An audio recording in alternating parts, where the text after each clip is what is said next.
guys, I want to look at the movies that I should have reviewed a while ago, especially the first one, of course. Big pivotal movie and very cultural movie as well. Could only be possibly talking about Black Panther that came out in 2018, Wakanda Forever. So before we get onto this video, definitely check me out on social media. All my social media links are in the description. Do me a big favor as well, like, comment, share, and subscribe on this video. But with that being said, ladies and gents, let's get on to this video. All right. So Black Panther, honest thoughts on Black Panther. I'm gonna talk a bit about Marvel and just like how superhero films have really become the trend and the pros and cons of this. When this came out, I remember because in 2017 I really was going through a difficult year. It's like mentally and physically, it just was lost in all places. And I remember when this came out in 2018, it actually gave me like it rose me up again. I was positive again. I had more happiness. And it was such an important movie, not just for me and also like everyone. So it came at a great time in the year after. And I remember there wasn't too much promotions. They didn't show. I remember they really did the trailer well, that you didn't really know too much of what the story was going to be. Some of the characters you were getting introduced for the first time. And it was just a great way when you actually see the movie, and especially of the twist, and you learn about the culture. It's a superhero movie, but it's a very like black orientated, talking about the struggles in Africa, the corruption, betrayal, and defending your country, defending your people. It was all presented and the execution was superb. But when I watched this film, it was 3 weeks before I was returning to Africa. And that time when I returned to Africa, it meant so much to me watching this film and then going to Africa after. Like, I could really feel the vibe of this film, and me being as a black person born outside, I could relate to characters in this. The movie was directed by Ryan Coogler, directed this, and he also directed the Creed series, the first two series before Killmonger, I'm sorry, Michael B. Jordan took over for the third one. And Ryan Coogler, for the director, he does a fantastic job. Great cinematography. We cannot obviously talk about Black Panther without talking about the lead, Chadwick Boseman. First introduction to Chadwick Boseman was he had made another movie similar, which he has an African dialect in it. He's an African character in that movie, and he comes into to America, USA. I believe it's called Return of the King. He played that character, so that was the first time I had ever seen Chadwick Boseman. I heard he done the portrayal of James Brown in a biopic, and he also appeared in this movie of the Egypt movie. So Chadwick Boseman was there here and there, like through Hollywood, having acting roles here and there. But when he had this role, and I'm telling you, I really love like how the way Chadwick Boseman raised his performance level from. So it's like when they literally say the role of a lifetime came, and he got this. And I believe if you're still with us today, he would have been this like big. I felt he could have been like Denzel Washington. Like, he had that same kind of like charisma and seriousness, discipline. If you wouldn't say discipline, he had that discipline throughout that. I only seen Denzel Washington have.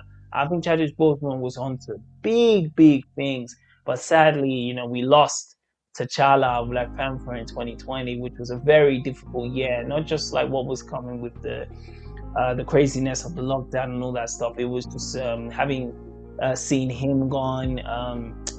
Kobe had gone that year. It was just such a tough year, and it was hard. So, but with that being said, like, just his performance in this is amazing. He is really good carrying this film, and even though it doesn't need to be carried because it has a great ensemble of cast. Chadwick Boseman, you have as the main protagonist hero in the first Black Panther. The main antagonist, and which is really great the way they did the story, is Michael B. Jordan, who's playing Eric B. Killmonger. Michael B. Jordan in this film, you can see he stacked on a lot of muscle in this film, because he was filming Creed more or less around the same time. He stacked on a lot of muscle. His attitude is very like sinister, and he just feels so super confident in this movie playing Killmonger. And as good as Chadwick Boseman is as Black Panther, Killmonger, Michael B. Jordan's Professor Killmonger, he brings this film to this like one of these all-time greatest movies. Such a complete performance and very compelling when you know the story of like Michael B. Jordan, like how Killmonger actually becomes the antagonist of the movie, which those two pretty much in the lead, you know, the good versus the bad. The supporting characters, you have like Angela Bassett, who's playing T'Challa's mother, the Queen. It's got Forest Whitaker, who was a spy, who was like in alliance with Killmonger's father. So Killmonger's father, played by Sterling K. Brown. There she shows scenes of when he was younger and what Forest Whitaker actually did to him in order to, like, you know, incite, you know, Killmonger's anger and also Killmonger's dad's anger. So Forest Whitaker, he does great. He's playing Shuri in this one. And you also got appearances of Daniel Kaluuya, who also appeared in Get Out. He does great. He's originally from United Kingdom. He does an excellent performance. And you see how he changes from 1 minute he's with T'Challa and slowly goes away with Killmonger. Lita Wright, who's playing Shuri, who her performance in the first one is such a supporting character, but she does fine as like the technician, the lab expert, genius, which is great. And you also got Winston Duke playing Metha. And Winston Duke is really cool in this because he really adds the comedic values that really helps this film to not always be serious at this time, because it really talks about a lot, as I said, about the culture, about identity, colonization, you know, Africans losing identity. It talks about a lot. So it's really nice for Winston Duke's appearances. Danai Gurira, who's playing Oki, who's like one of the first like commanders underneath the Black Panther regime. So the thing, as good as the leads together are there, the supporting cast really helps this movie. When you start this film, it actually begins with a flashback from Oakland in the 90s. So the 90s, you know, my type of era, you know, my type of jam. It starts there where Killmonger's father, played by Sterling K. Brown, he's making this deal with Zuri. I said Forest Whitaker Zuri, so a young version of Zuri there. So they're making this deal. And what happens is, as they're there, so you think like they're making this deal is kind of like your gang sort of thing. The ones underneath the Black Panther, like the Black African women who have their head shaved on, which is a real cool effect, they actually come, and Zuri actually says like, oh, this is Grace Jones looking kind of chicks. Actually, Killmonger's father in Njobu's place, and it's when Njobu meets T'Challa's father, the original Black Panther. So it got passed down from generation. And in the beginning, it actually talks about like why basically Njobu betrayed Wakanda. He works with one of the, you could say, the sub-antagonists, like the antagonist before Killmonger, Claw, who's the South African who wants to steal the vibranium. The vibranium is an important instrument from Wakanda, which they use to make their technology, to make their cities. And if they've taken the vibranium, if the vibranium is taken out of Wakanda, they can use it for weaponry and use it for. There's a lot of value to the vibranium. So Njobu, he actually stole the vibranium to work with Claw. He wanted to use the vibranium so he could kind of, with his people, kind of overthrow the government. The brothers in Njobu and T'Challa's father are having a disagreement of the way things handled. And from that, it ultimately then cuts into the present time. So the present time, you have Chadwick Boseman, T'Challa. He's still grieving over his father's death. That actually happened in the Civil War movie, which is a fantastic Marvel movie. I honestly recommend any Marvel fans any fan of superheroes who haven't seen that, definitely check that out. But it continues on from there, where his father had passed and he is now the new Black Panther. And you have a real cool scene in the jungle where T'Challa, you're introduced to Lupita Nyong'o's character, and also Okoye is in there, and they find all these kind of mercenaries who have taken captive young kids or young women as captive in this like truck, and T'Challa comes down to rescue them.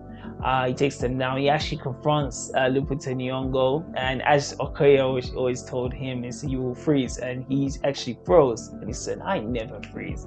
He comes back into Wakanda, and T'Challa has to prove himself. It's like he has to basically do a combat with wins to do Sambaku to prove that he is the one worthy to protect Wakanda and be the Black Panther. So you get this natural combat between these two characters who are fighting for pretty much the throne. And T'Challa is successfully able to defeat him. But very physical, very brutal fight, but really the better man won. And from that, T'Challa now he's now officially the Black Panther, the ruler and the protector of Wakanda. Around about this time in London, you get the introduction to Killmonger. So you get a real cool scene where the camera zooms on the back of Eric B. Killmonger. He's wearing this cool jacket that I wanted to get for a while now. And he's in the museum. So this is a museum and they're looking like artifacts all across the world. And he's looking at one artifact that he knows came from Wakanda.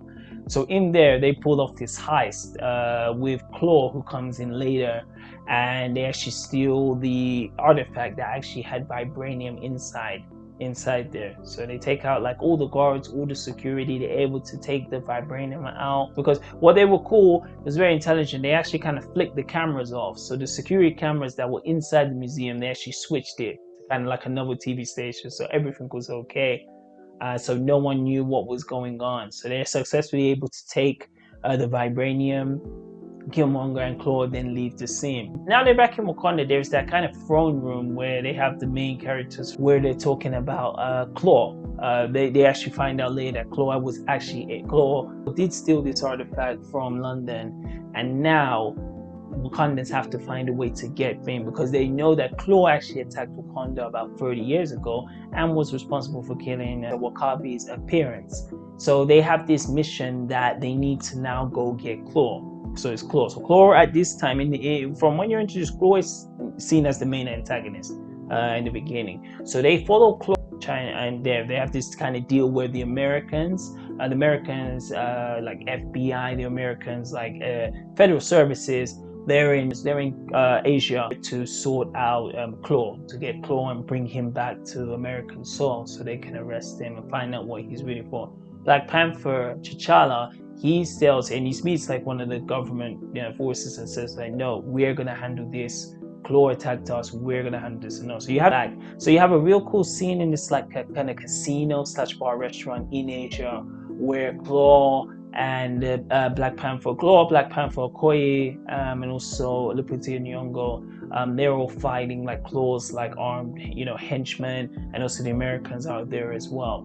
And it's a real cool scene where they're chasing. You have a chase scene after that as well, where where Shuri is controlling the cars and Lupita Nyong'o and Okoye. So Lupita Nyong'o's cars and Okoye, they're actually driving and they're chasing Claw.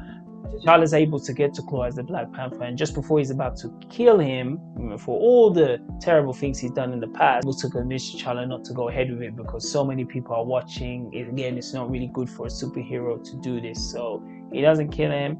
He actually goes over to the American forces, and from there, the story then shifts to the US of A. So then Claw, within the confinements of the prison, he's like having the time of his life inside the prison. Black Panther is telling to the representative from the American USA forces that he belongs in Wakanda. We will take better care of him. Guy from the American forces, he's saying like, no, he's with us. You're not gonna take him. So they agree basically to keep him there for now, but what T'Challa actually puts like this sound receiver so they can hear anything when they're actually doing the interrogation with Claw in there. So around this time after, with Claw in prison, Killmonger's girlfriend, who I forgot to mention, they come there to provide an escape. So they come there to basically blow up the prison that he's being like contained in, and they're successfully able to get Claw out. Claw is coming out, and Killmonger is there. Michael B. Jordan. This is again adult Killmonger. Adult Killmonger is there. He's shooting everyone inside there. He's shooting off most of the USA forces, and he's able to even get the better of T'Challa. He shoots him in the middle of the chest as he is in his Black Panther culture. And as Killmonger is going away with Claw, and they're going to get away, he sees this necklace that is only Wakandan. And T'Challa is able to get a good look at this.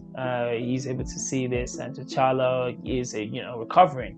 So Then after, around the same time, so Killmonger, he gets away with Claw, T'Challa, and T'Challa and the crew, T'Challa and the gang, they return back to Wakanda with Everett K. Ross. So that USA official, he actually gets wounded when Killmonger rescues Claw. So they take him back to Wakanda to recover him. Around this time, Killmonger, who Claw for, he was looking just to get money for the vibranium. Killmonger actually betrays Claw. He actually shoots his girlfriend, which just shows how sinister and the lengths Killmonger will go to achieve his goals. He shoots his girlfriend and he shoots Claw. And he basically tells Killmonger tells Claw his plan. He says, like, he was his lid down. He says, like, I'm Wakandan and I'm not trying to get, money or this. I got like unfinished business. And with that, he basically uses Claw to take to Wakanda so he can show them that he's one of them, because T'Challa wasn't able to do that. And this what really has the kind of issues with Wakabi and T'Challa, because T'Challa promised that he was going to bring Claw back or bring Claw's body, and he did neither. So when Killmonger was able to bring Claw to Wakanda, Wakabi was starting to see like this is possibly a better ruler than T'Challa, because he was able to avenge what happened to my parents. And there's a real cool scene in between. So from the time Killmonger kills Claw and he flies, I didn't know Killmonger could fly. He flies the plane all the way to Wakanda. T'Challa has a very cool scene with Zuri. So inside the cave where they make the flower, all the potions where they can use that for the Black Panther. You have the kind of continuation to the first scene of the beginning. So this is midway into this movie. You have the first scene, the continuation, where it shows what happens with T'Challa's father and Killmonger's father, how they were at odds, and ultimately T'Challa's father had to kill Killmonger because Killmonger wanted to kill Zuri. So Zuri had to explain it. Zuri was sworn never to speak about this. He never speaks about it, but he actually told T'Challa, because he said, "I am your king now." So he tells him that, and then T'Challa is able to understand that the guy who actually attacked him is his actual cousin. And now Killmonger is in Wakanda. He's there, and now he wants to challenge T'Challa to Mortal Kombat. So he wants to challenge him for the throne because it's with him, his blood, right? So I think this is one of probably the best like fight scenes you have, where it's just an open scene, no interference, like no superpowers. T'Challa versus Killmonger, mano a mano, and they fight, and it's a real cool scene, which shows that again how skilled of a fighter Killmonger is of there, because I've heard some people said that like even before this fight, like T'Challa was guilty. He didn't want to like kill him, or he didn't want to fight, so he had a lot of guilt in that. But I felt like when you look at these two fighting, Killmonger was so pumped up and ready for this, and he definitely looked like he was the more skilled fighter from, as he said in this scene, I've killed in Iraq, Afghanistan. He's gone around the world and experienced on this skill, so he was waiting for this movement. And it's a real impactful scene of when Killmonger grabs T'Challa, he beats the living shit out of him, and he throws him over the waterfall, and everyone, then he just says that epic line, "I'm your king now." Fantastic. One of my favorite scenes from this movie. So around this time where it seems like T'Challa is defeated, most of the ones who are there with T'Challa, they've now kind of gone into the backgrounds. They're only Wakabi, and also Okoye, but she hates it. They're the only ones there with Killmonger in that throne. After so like at this time T'Challa is like there, he's presumed dead, so they don't know. At this time Killmonger is able to get this potion which actually gives the powers of the Black Panther, so they give that. Once they give this potion to Killmonger, Eric is able to see kind of a hallucination. He's back in Oakland. He's able to get that necklace that his dad gave him, and you have a great emotional and interaction scene between Killmonger and his father. And the dad is telling him that we're abandoned now. I've seen like what's happened now, and Killmonger has that epic line like, "Maybe we're not lost, it's those who lost, and they have a problem finding us." It's a really emotional scene of like Killmonger seeing his father again, and possibly his father is kind of sad of what his son has grown up to becoming. So it's a real touching scene, and yeah, Killmonger from there, he's taking the throne, and he's saying like the world's gonna start over and this time we're on top. So his whole thing is he wants to, with the vibranium, he wants to basically arm every black oppressed person on the planet. Any black person who's been stopped by the police or like George Floyd incidents, and this was before George Floyd, he wants to arm them and put black people on top. So he wanted this kind of race revolution on there. Them lot don't agree with it, but Wakabi does agree with it. Then what happens is around the time it turns out T'Challa actually didn't die. T'Challa was actually M'Baku actually his men actually found T'Challa's body. So from there they're actually able to recover him, and T'Challa recovers his strength. He thinks M'Baku, and from there he goes on to this again to name this. So you're near the climax. He goes to finally try to put an end to Killmonger's reign. So just as Killmonger is about to send these drones, so he's gonna send these kind of Wakanda warriors to go to all across the world, arm only black people with Wakandan armor, Wakanda weapons, Wakanda tech. They're shot down. T'Challa comes in and he says that, look, I never yielded to Killmonger. The battle that we have to fight with throne is still on. Killmonger says like, no, it's over. I already won this, and he instructs Wakabi and his men to kill T'Challa and anyone who stands in this way. So you get really this third act, you get a real scene of like pretty much everyone fighting. You got like Wakabi's men and basically the guards who protect the Black Panther. They're fighting against them because the Wakandan girls, Okoye and her girls, they actually find Killmonger. They're fighting them. Killmonger's like too powerful alone, even in the suit. He's able to take all of them out. And as Killmonger is just about, because Shuri's there, Shuri, T'Challa's sister, she's actually there. Killmonger's actually about to put the final blow to them. T'Challa actually rushed to the scenes, and then they actually fight all the way underneath. So in the top part where everyone's fighting, they're underneath where the trains and the underground is. So the Wakandan technologies, and you have just this I wouldn't say epic, but you have this kind of great fight at the end where they're fighting the trains in the middle and they lose their powers. It's the tracks and they're fighting, like all of them are getting good shots, and Killmonger gets in shots and T'Challa's in. And just by like one move, T'Challa's able to get the best of Killmonger, and he puts the blade into Killmonger's stomach, thus killing Killmonger.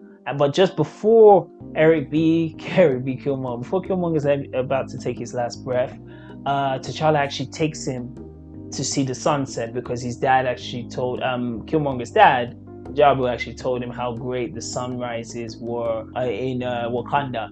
So he takes him up there to see it just before he's like his last dying wish. And T'Challa actually even hands him out. He says, maybe there is a way to still save you. And we were able to do it with that agent from the States to still save your life.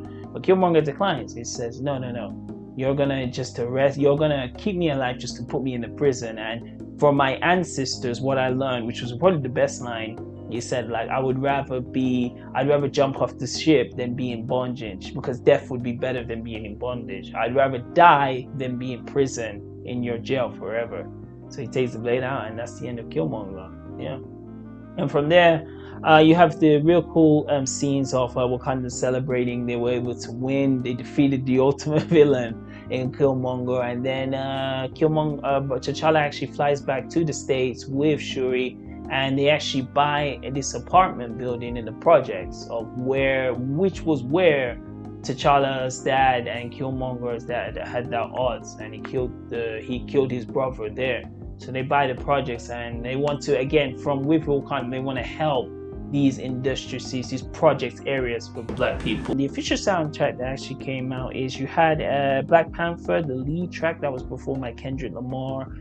Kendrick Lamar also did the track for All the Stars. He had another track that was X, The Ways. These music actually play in the that bar casino. So when like T'Challa meets Claw for the first time, it plays a lot of these tunes there, like the X tune and also The Ways plays inside there. And you also got music from Vince Staples, you got Absol, Travis Scott, The Weeknd appears in this, but it's a soundtrack that heavily Kendrick Lamar was doing a lot of the vocals and the tracks in this, and it really brings kind of this soul, this R&B, and also this kind of like hip hop kind of flavor in that when they're in Asia, even when they're in London, the track that's used for Killmonger's his theme is amazing, and they really tie a lot of the African ancestral music inside, music that you would hear specifically in Africa, general of like the lions, the atmosphere, the exoticness. It's all there. So the soundtrack, as good as the movie is, the soundtrack really blends in a lot of the African culture. There are people's reviews on this. When you sometimes check the list of the best Marvel films, Black Panther sometimes is not there. If they say like the best 10 Marvel films, Black Panther like mostly isn't there. And a common like thing I'll hear with Black Panther 2018 is it's more cultural than it's actually a good film. Up until Black Panther, this was really the first big budget black superhero. And when I mean like, unlike Spawn or like even Blade that came out in the 90s, where you had one black central superhero and possibly the supporting cast were white, this was a film where it was black to the T. They were in Wakanda, which is a fictional place in Africa, but it was in Africa. The love interest was black. The main villain was black. The whole theme of like how the black people think, like how the black Americans too are close to the black Africans have conflict. All of that was presented. So it's a different experience, especially this film, that you're gonna get watching this to a black person like me who can understand this movie to a T. I could get Killmonger's anger being from an outside. I can get where they hid that they killed their uncle. Like Zuri and T'Challa's father, they killed Killmonger's dad.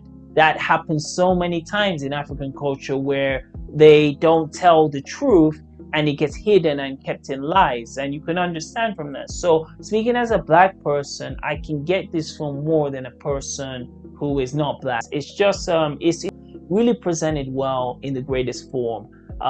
Just these little things of like where the black soldiers who are under the Black Panther, they all shave their head off. They make jokes about like wearing the weave, and what I love is like they could show like how black women can be beautiful and can be presented a good way, and they don't have to wear like hair that's not there.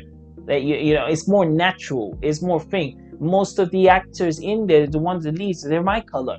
So it's not too many of the ones who are there who have a fair complexion. Even Michael B. Jordan, he's not like the, as they say, light skinned actor. They're all dark, which is again another significance to watch. Really, it promotes the culture of this film. So it's great stuff. T'Challa and this, I feel like no one could have played him at this time as well. Rest in peace, Chadwick Boseman. You will always be missed. He was a great T'Challa. Eric B. Monga is Killmonger. He kills it. I would honestly say Michael B. Jordan is definitely the best part in this film.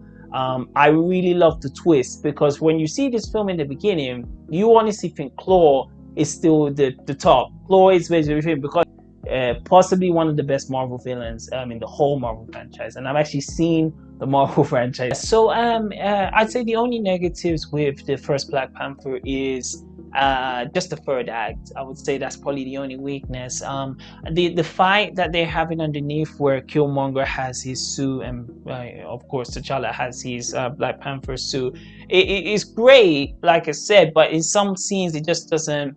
I just don't think the final battle doesn't match the one that they had in the midway when they're both fighting for the throne in that waterfall and Killmonger beats him. I thought that scene could have possibly been it didn't have to be for the end, but they could have done something more, because that fight felt more realistic. It felt more gritty, it felt more real. It just, you can see it's CGI. It doesn't feel as realistic, and you only get some scenes where they take the mask off. So I would say the third act is possibly the only downside of the first Black Panther, really. Watching this as a black person, I'm seeing a superhero. There's a lot of inspiration you can take from Black Panther, and specifically Chadwick Boseman's performance on this. One of the scenes I really love in the first Black Panther is when Chadwick Boseman, who got his ass whooped, T'Challa, who got his ass whooped by Killmonger, he meets his father in the ancestral plane. So this is when you're about to die, or you're there, you kind of rejoin your ancestors, And T'Challa questions his father. He said, "Why did you kill my uncle, your brother, and then you left the child there? You didn't take the child to say the reasons why we did this. You didn't put him in an orphanage. You just left him there. You left him there." And it spoke heavily about the experiences of the black parents, the black experience for black kids of not having a two-parent household, how the dad can leave or be gone, and then the kid has a lot of vengeance within their soul as they grow up. So you really see from T'Challa when he says like, "You are wrong, all of you are wrong. You're my father, but I have to tell you what you did was wrong." And it's something that happens so much in the African culture of the bullshit. Just because you're in the like Wakanda in Africa, you can have these people who agree with you and say like, "Oh, you did the right thing, but it was the wrong thing." T'Challa was able to kind of modernize his mind and say, "What you did to Killmonger is wrong, and I have to right this wrong to make sure this never happens again." Because T'Challa knew, and he knows this even from finding that Killmonger was not only going to stop Wakanda, he was going to destroy the whole world. It's not really Killmonger's fault, it's just the environment and certain events that made him into this monster. And there's so many stories and examples of that's happened. So it really touched, it's a superhero movie, but it really touched into the black struggle within Africa and also out of Africa for black people such as me outside of their homeland, which was really great. And that was one of the best things I believe the first Black Panther illustrated. For the first Black Panther, I would definitely give it a solid 4 out of 5, 100%. It is not the best Marvel movie, but I would say definitely culturally and like the significance of it's definitely one of the most important like black films out there. Like I said, this is a film that you could even say it could, if you take out the superhero elements of like the vibranium or the fictional town Wakanda, or even just the superhero, all that stuff. It even works as a film of just dealing with like the black culture, oppression, all of that. It works well. So I'd say again, not the best Marvel film, but definitely a significant black film in all of the black history.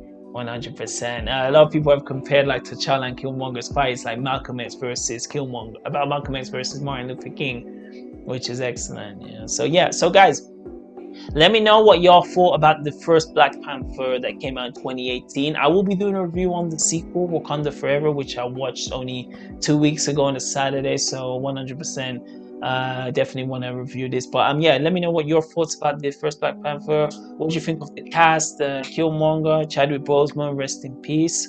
And yeah, what do you think about the music? What do you think about the setting? And yeah, what in your opinion ranks? How do you rank it of all the Marvel films if you're a fan of that? So put all your comments in the comment section here. If you haven't already, definitely like, comment, share, and subscribe. Follow me on social media. And yes, next one we're going to be looking at is Wakanda por Siempre. I'll see you next time. Take care. Peace.